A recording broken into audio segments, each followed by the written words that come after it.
जैसे साक्षात आचार्य भगवान हमारे धर्मदत्त सुरेश्वर जी साक्षात सामने बैठे हैं और मैं उनसे क्या कहता हूं। ये भी मैंने भजन लिखा है, बहुत ही सुंदर है, जरा बंडों पे ध्यान देना।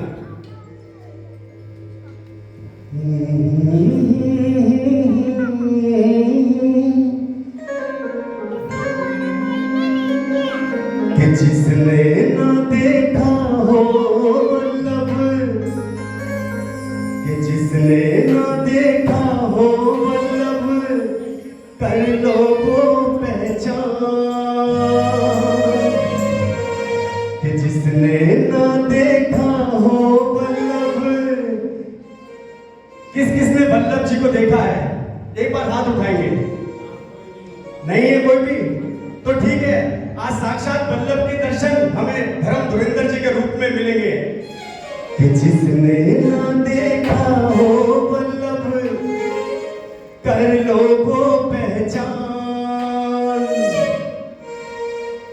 के धर्म धुरेंद्र रूप में हमको मिल गया है भगवान। जिसने ना देखा हो वल्लभ, कर लो वो पहचान। जिसने ना देखा हो वल्लभ, कर लो वो पहचान। इंद्रजीत विजय जी के रूप में मिल गया हमें भगवान। इंद्रजीत विजय जी के रूप में मिल गया हमें भगवान। हृदय में करुणा छिड़के, हृदय में करुणा छिड़के, मुख पे रहती मुस्कान। हृदय में करुणा छिड़के, मुख पे रहती मुस्कान। इंद्रजीत विजय रूप में मिल गए हमको तो भगवान। इंद्रजीत विजय रूप में मिल गए हमको तो भगवान।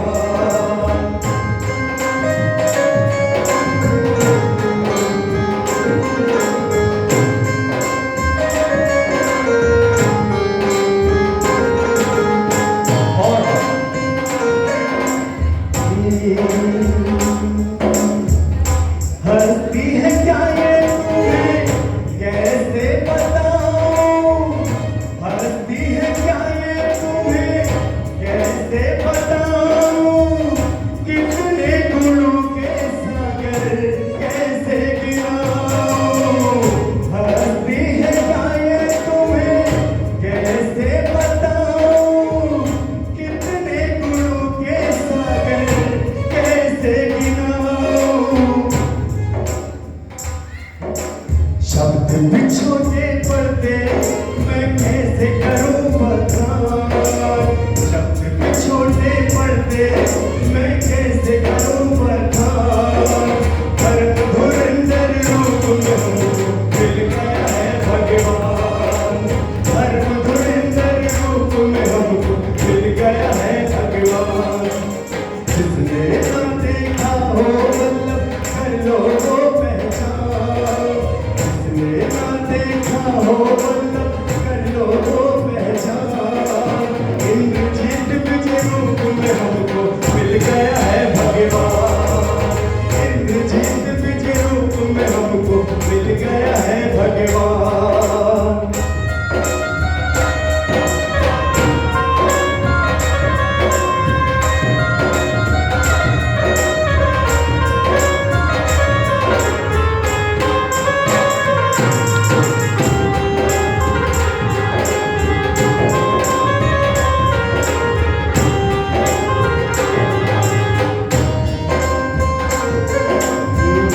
वल्लभ गुरु का था जो सपना अधूरा। वल्लभ गुरु का था जो सपना अधूरा। वचनों में गुरुवर मेरे करते हैं पूरा। गुरु वल्लभ का जो सपना अधूरा। वचनों में गुरुवर मेरे करते हैं पूरा। गुरुकुल कॉलेज चिकित्सालय बनवाए प्रभु के धाम। गुरुकुल कॉलेज चिकित्सालय बनवाए प्रभु के धाम। धर्म धुरेंद्र रूप में हमको मिल गया है भगवान। और जिसने ना देखा हो वल्लभ,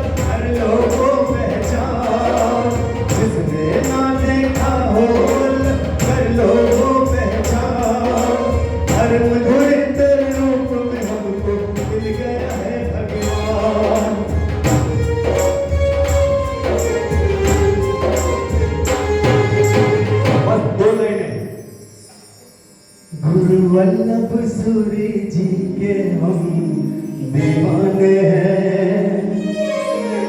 अब एक बार जो गुरु वल्लभ सुरेश्वर जी के दीवाने हैं, एक बार खड़े हो जाए जोर शोर के साथ, पूरे ढोल धमाके के साथ, ठीक है? गुरु वल्लभ सूरी जी के हम दीवाने हैं, गुरु वल्लभ सूरी जी के हम दीवाने हैं, गुरु राम की बस्ती में सब मस्ताने हैं, गुरु राम की बस्ती में सब मस्ताने हैं।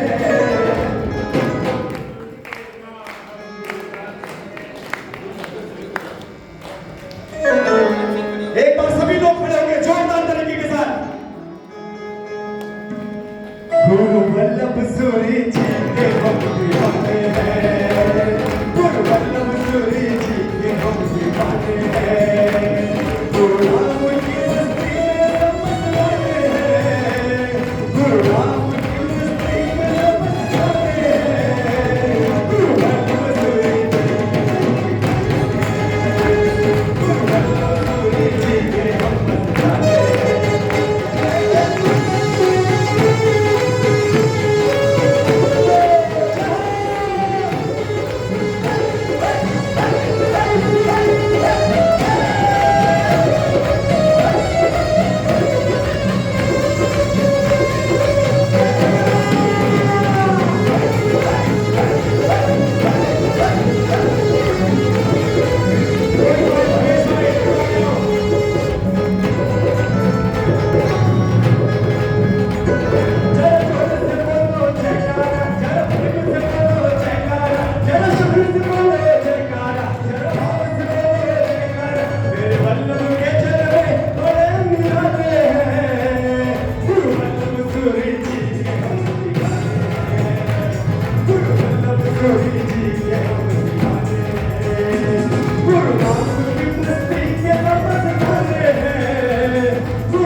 एक बार सभी लोग दोनों हाथ ऊपर करके 1 2 3 गुरु वल्लभ सूरी जी के हम दीवाने हैं, गुरु वल्लभ सूरी जी के हम दीवाने हैं, गुरु वल्लभ सूरी जी के हम दीवाने हैं।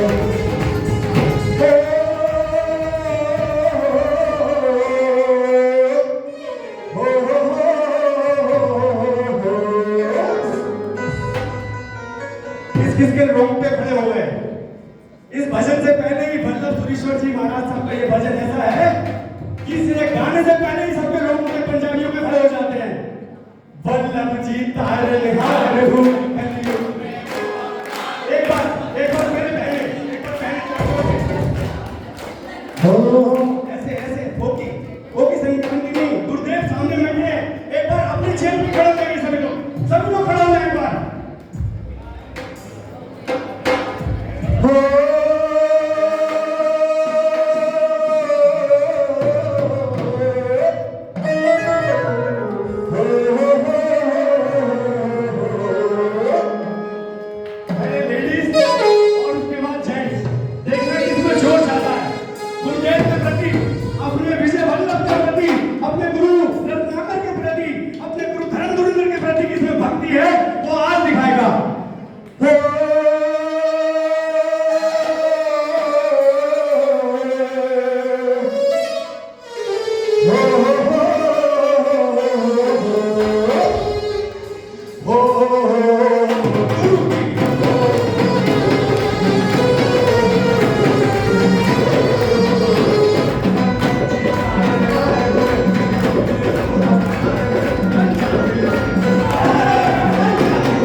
वल्लभ जी तारनहार हूँ, युग में वो अवतार हूँ, पंजाबी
जब तारनहार कहता है फिर क्यों ना तारेगा मेरा धर्म धुरंधर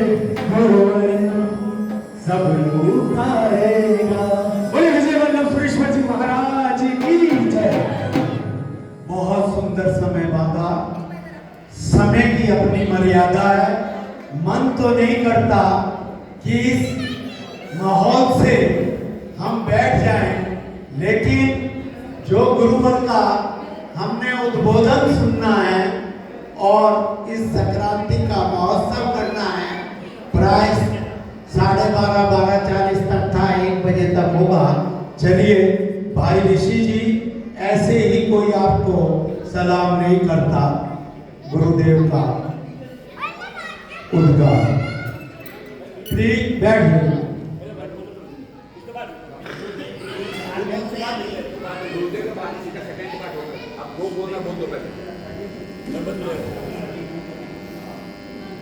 पहले मैं सतीश जी को आमंत्रण कर रहा हूं, कृपया अपने मन के उद्गार रखें।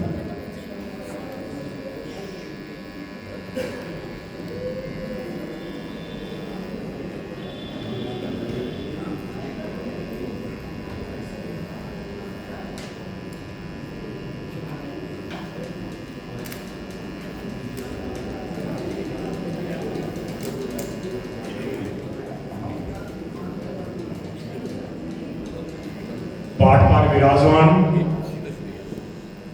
धन्यवाद डॉक्टर इंद्रजीत विजय महाराज साहब थाना 3, आप श्री जी के चरणों में कोटि कोटि वंदन। साध्वी भगवत जी के चरणों में कोटि कोटि वंदन। सभी भाई बहनों को मेरा जय ईश्वर देव की।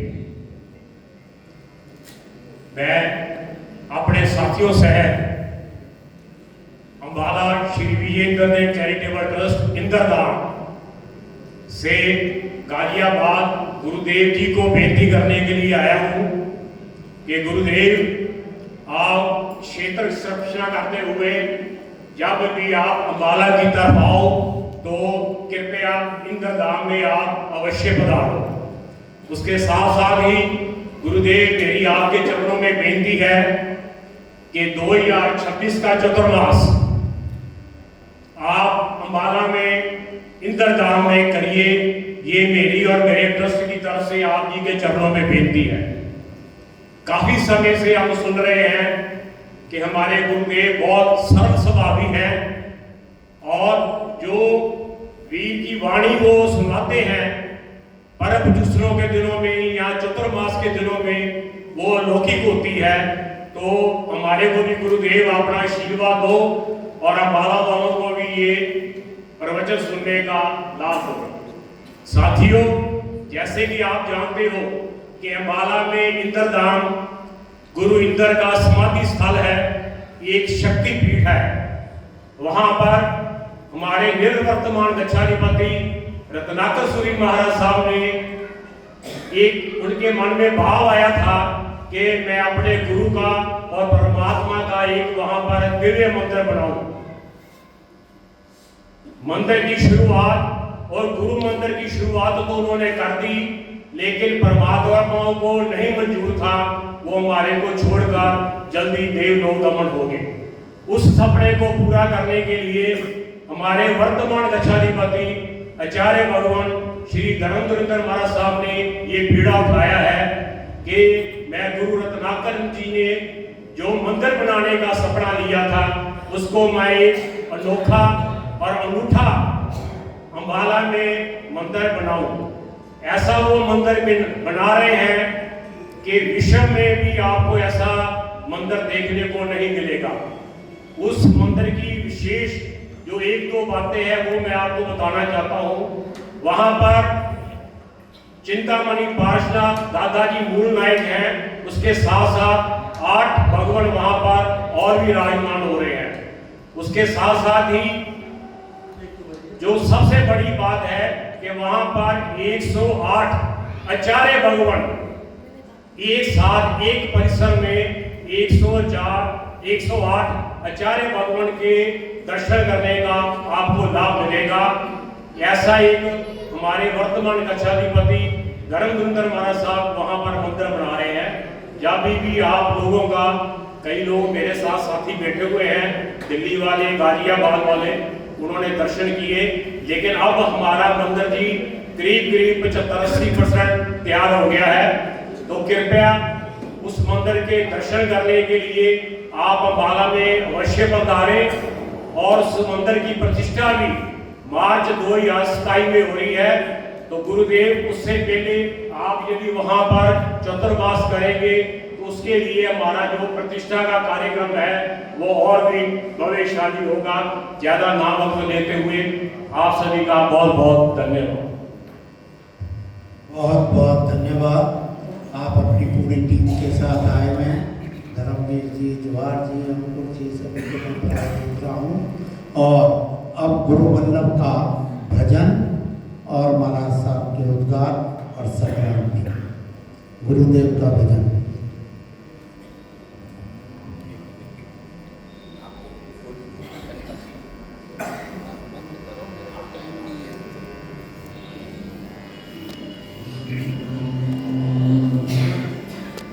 श्री वल्लभ गुरु के चरणों में मैं नित उठ शीश नमाता हूँ। श्री वल्लभ गुरु के चरणों में मैं नित उठ शीश नमाता हूँ। मेरे मन की कली खिल जाती है जब दर्श तुम्हारा पाता हूँ। मेरे मन की कली खिल जाती है जब दर्श तुम्हारा। मुझे वल्लभ नाम ही प्यारा है, मुझे इस ही का मुझे सहारा है, इस ही का मुझे सहारा है। इस नाम में ऐसी बरकत है जो चाहता हूँ सो पाता हूँ।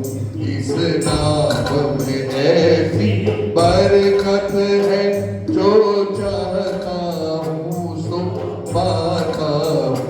जब याद तेरे गुण आते हैं, जब याद तेरे गुण आते हैं, दुख दर्द सभी मिट जाते हैं, दुख दर्द सभी मिट जाते हैं। मैं बनकर मस्त दीवाना फिर बस गीत तेरे ही गाता हूँ।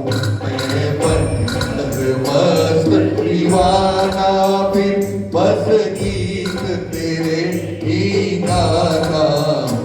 गुरु राज तपस्वी महामुनि, गुरु राज तपस्वी महामुनि, सरताज हो तुम महाराजों के, सरताज हो तुम महाराजों के। मैं एक छोटा सा सेवक हूँ, कुछ कहता हुआ शर्माता हूँ। मैं एक छोटा सा सेवक हूँ, कुछ कहता हुआ शर्माता हूँ।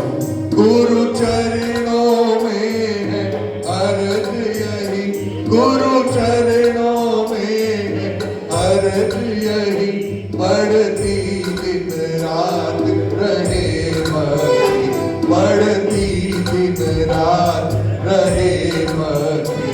मेरा मानुष धर्म सफल होए यही भक्ति का फल चाहा। मेरा मानुष धर्म सफल होए यही भक्ति का फल चाहता हूँ। श्री भैया श्री वल्लभ गुरु के चरणों में मैं नित उठ शीश नमाता हूँ। मेरे मन की कली है जब दर्शन गुरु के पाता।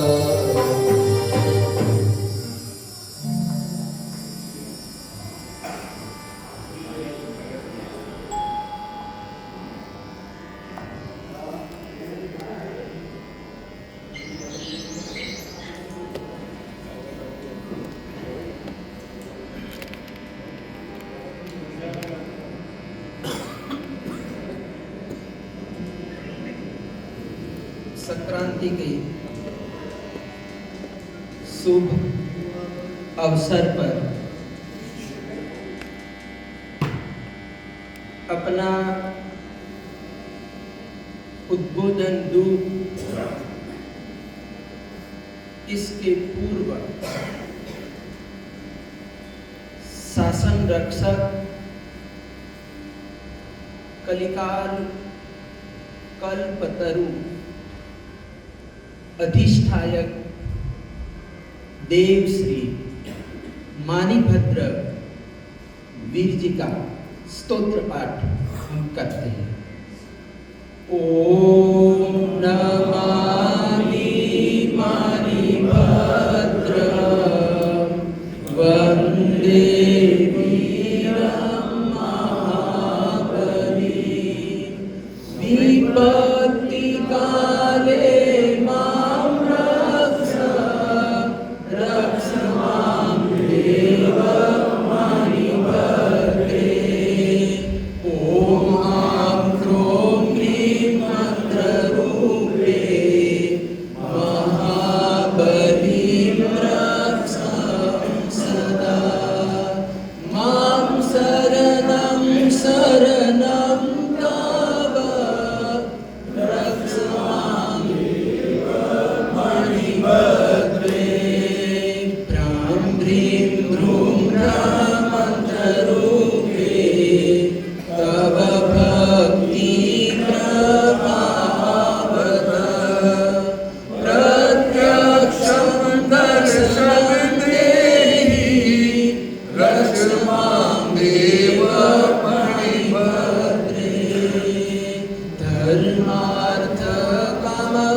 भुवं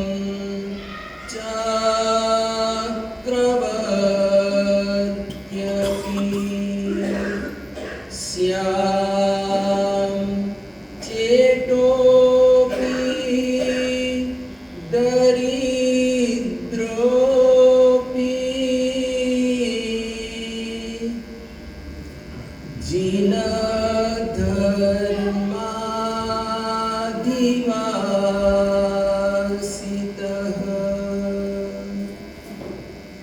श्रवण भगवान महावीर स्वामी के शासन में होने वाले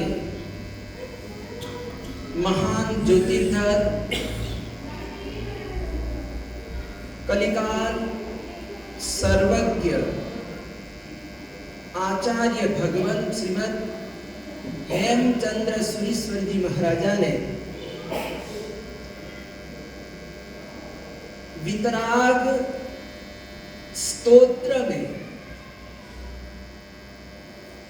एक श्लोक के माध्यम से बताया है कि कुमारपाल जैसा राजा जो कि 50 वर्ष की आयु में जैन धर्म को प्राप्त किया था, जैन धर्मी बना था और उन्होंने जैन बनने के बाद जैन दर्शन का अध्ययन करने के लिए संस्कृत व्याकरण सीखा,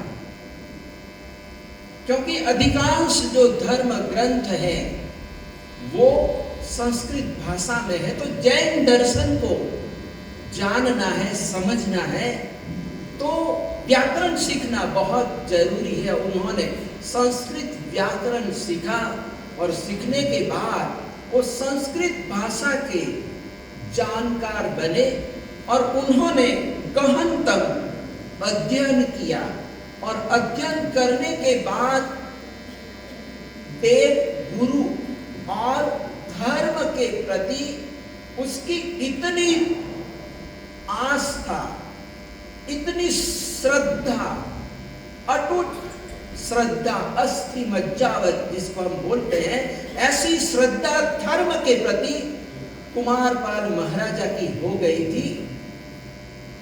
उन्होंने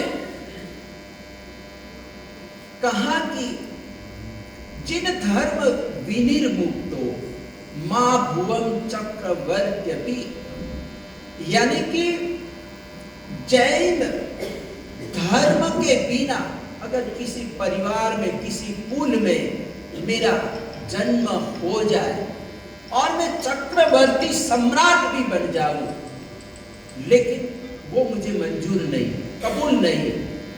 गरीब की झोपड़ी में जन्म लेना मंजूर है, लेकिन मुझे जैन शासन की प्राप्ति हो। क्या हो?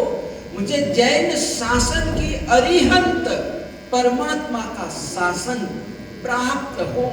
तो ऐसी श्रद्धा जो बड़ी उम्र में जैन बना था, तो हम तो जन्मजात जैन हैं। क्या है?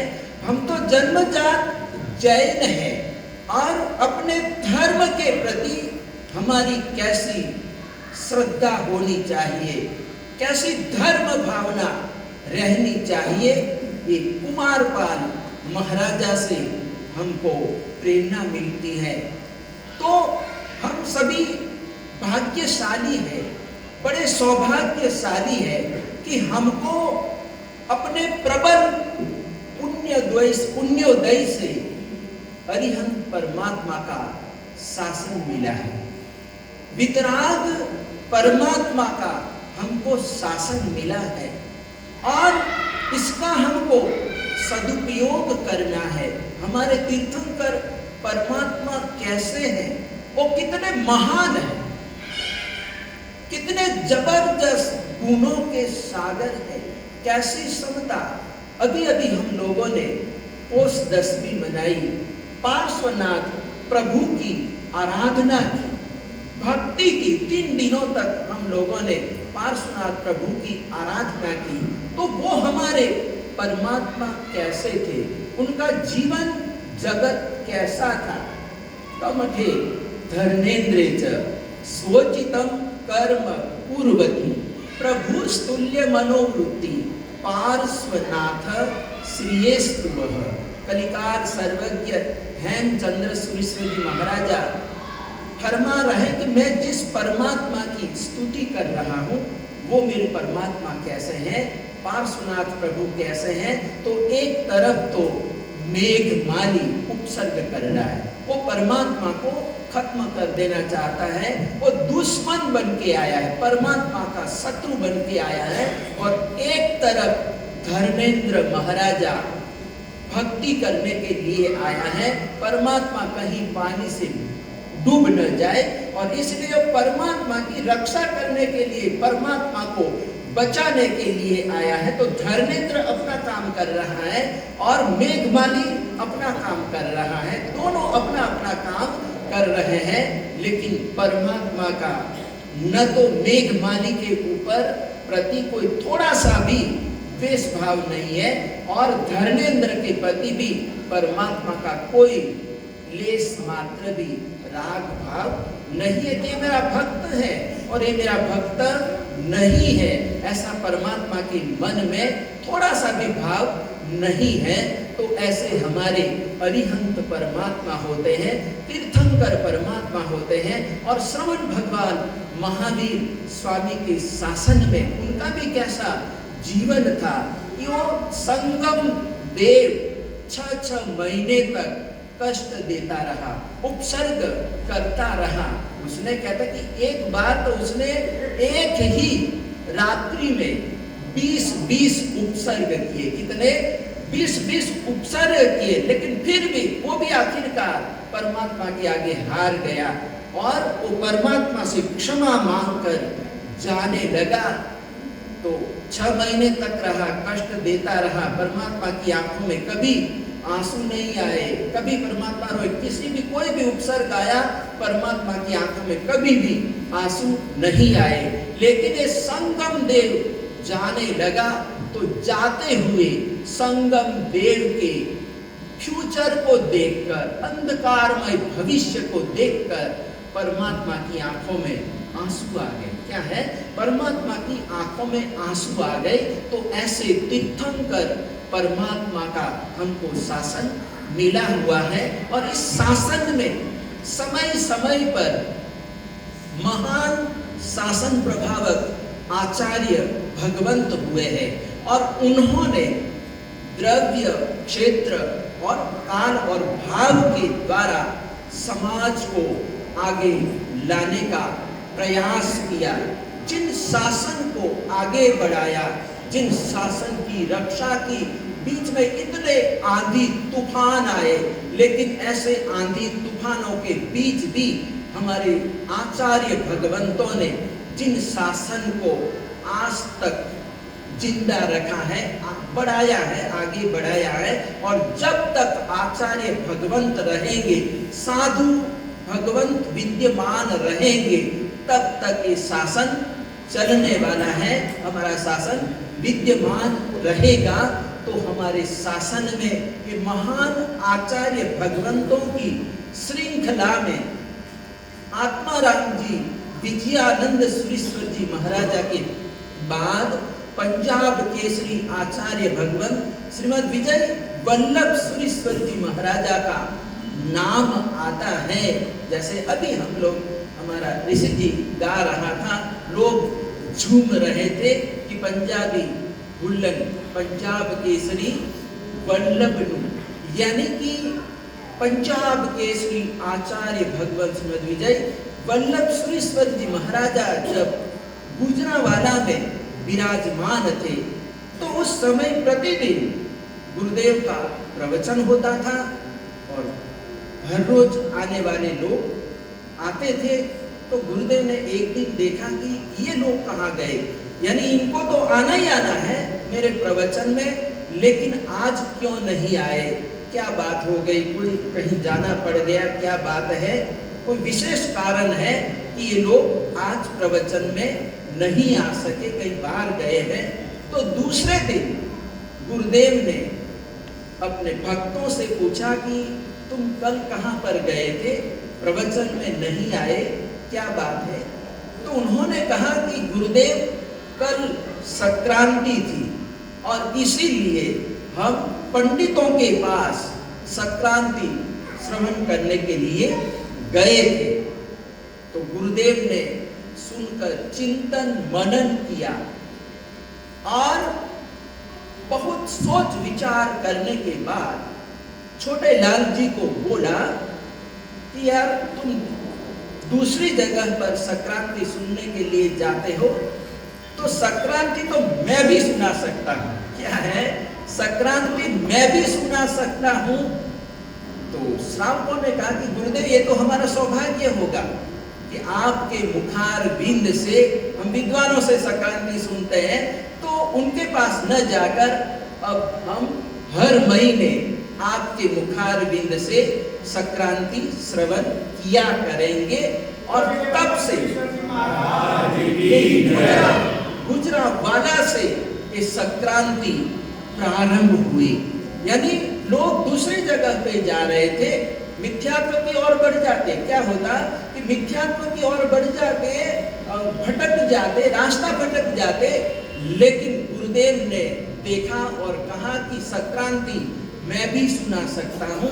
तो ये सम्यक क्रांति यानी पंजाब केसरी आचार्य भगवत श्री विजय वल्लभ सुरीश्वर जी महाराजा ने ये संक्रांति प्रारंभ किया और एक उत्तर भारत का एक पर्व है। क्या है? ये संक्रांति उत्तर भारत में मनाई जाती थी। जब गुरुदेव ने यहाँ पर चालू किया तो गुजरात में जो दूसरे साधु भगवंत है, वो साधुओं ने कहा कि ये तो मिथ्यात्वी पर्व है। क्या है? जैन लोग मनाते नहीं है, ये संक्रांति मिथ्यात्वी पर्व है। इस प्रकार से भी गुरुदेव का विरोध हुआ था।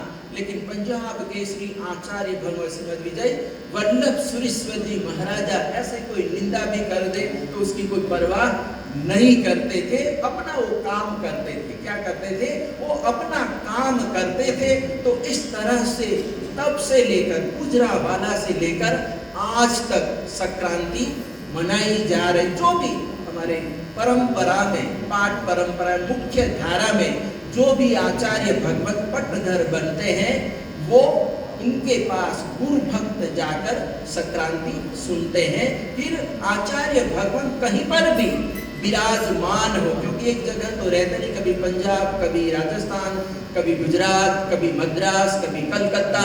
तो इस तरह से अलग अलग प्रांतों में आचार्य भगवत का विचरण होता है और महीने महीने जाना ही जाना है। क्या है? महीने महीने पहुंचना ही पहुंचना है। तो ये जो संक्रांति का पर्व यानी 12 महीनों में हम हर महीने मनाते हैं, यानी 12 संक्रांतियां, यानी कि 12 राशियां हैं। क्या है? 12 राशियां हैं। एक ज्योतिष का विषय है, तो ये 12 राशियां हैं और इन राशियों में 9 ग्रह भ्रमण करते हैं। क्या करते हैं? भ्रमण करते, कभी मेष में, तो कभी वृषभ में, कभी मिथुन, कभी कर्क राशि, कभी सिंह राशि। तो इस तरह से जो सूर्य देवता है, जो ग्रहों का राजा माना गया है। क्या है? ग्रहों का जो राजा माना गया है, ऐसे सूर्य देवता की भी जो गति है वो थोड़ी सी धीमी है, यानी आराम से चलते हैं। तो कहते हैं कि उसको एक राशि पार करने में 30 दिन लगते हैं, यानी 30 अंश जितना होता है, तो 1 महीना लगता है। कितना? सूर्य एक राशि में 1 महीने तक रहता है। क्या है? ये पूरा गणित है। क्या है? गणित है। तो इस तरह से जैसे हमने छोटी दादावाड़ी में वृश्चिक संक्रांति मनाई थी, वो भी हमारे लाभार्थी बीकानेर निवासी थे, उत्तम चंद जी ढड्डा ने लाभ लिया था, संक्रांति का लाभ लिया था।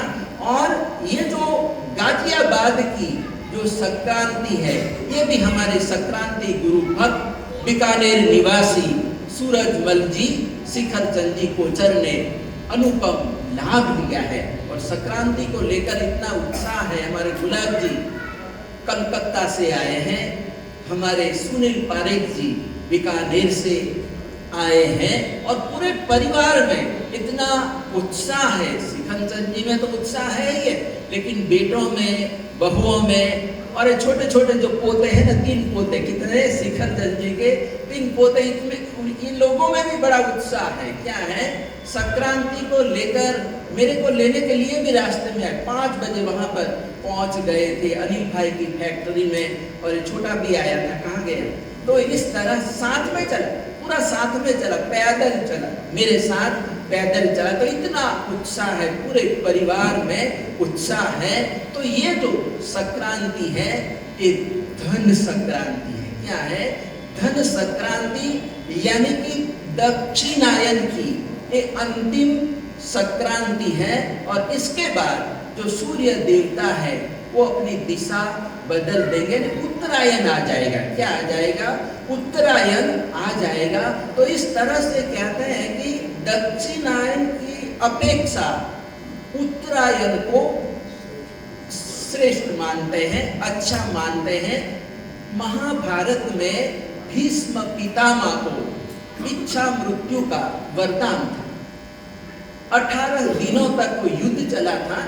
तो कहते हैं कि भीष्म पिता तो सरों की सैया पर सोए हुए थे, कभी भी मर सकते थे। क्या है, कभी भी मृत्यु हो सकती थी, लेकिन उन्होंने इंतजार किया दक्षिणायन को बीतने।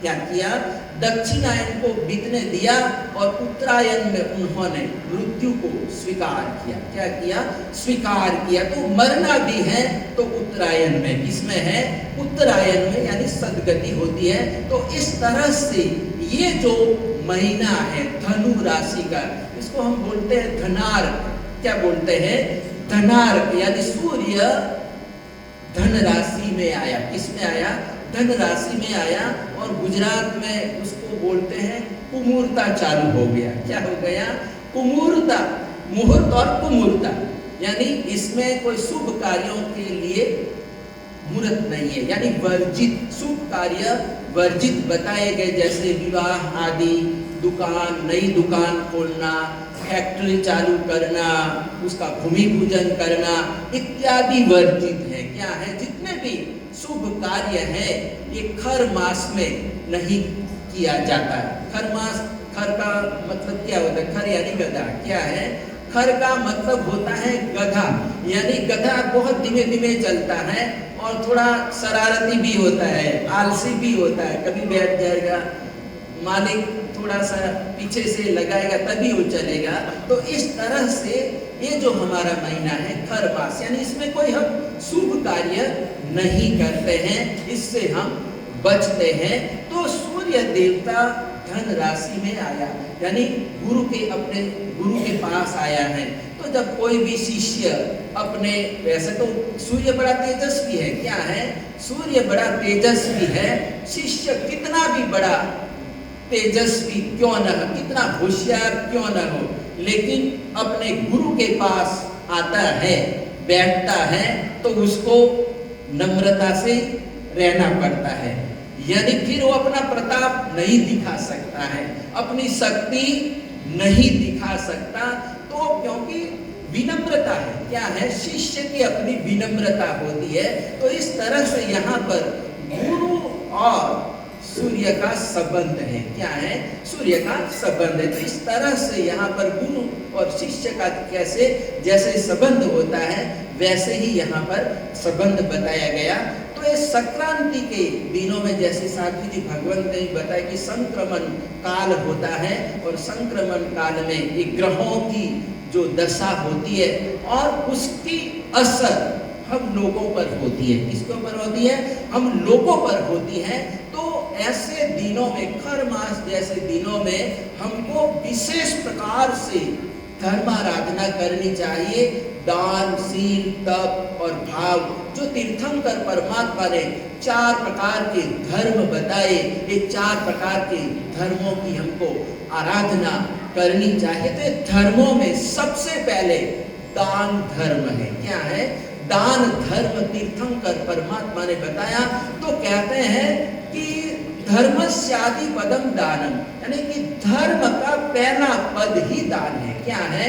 यानी हमारा जो धर्म का जो शुभारंभ है वो दान से ही होता है। किससे होता है? दान से ही होता है। तो हमारे प्रधान जी सतीश जी ने, जैसा कि विजय इंद्रदीप सुरेश्वर जी महाराजा चैरिटेबल ट्रस्ट वहां पर एक समाधि स्थल का निर्माण हो रहा है और वहां पर पूरे विश्व में ऐसा पहली बार निर्माण होने जा रहा है कि जहां पर एक ही जगह पर 108 आचार्य भगवान विराजमान होंगे और कोई भी दर्शनार्थी आएगा तो उसको वहीं पर एक ही जगह पर 108 आचार्य भगवंतों के दर्शन हो जाएंगे। तो एक बड़ा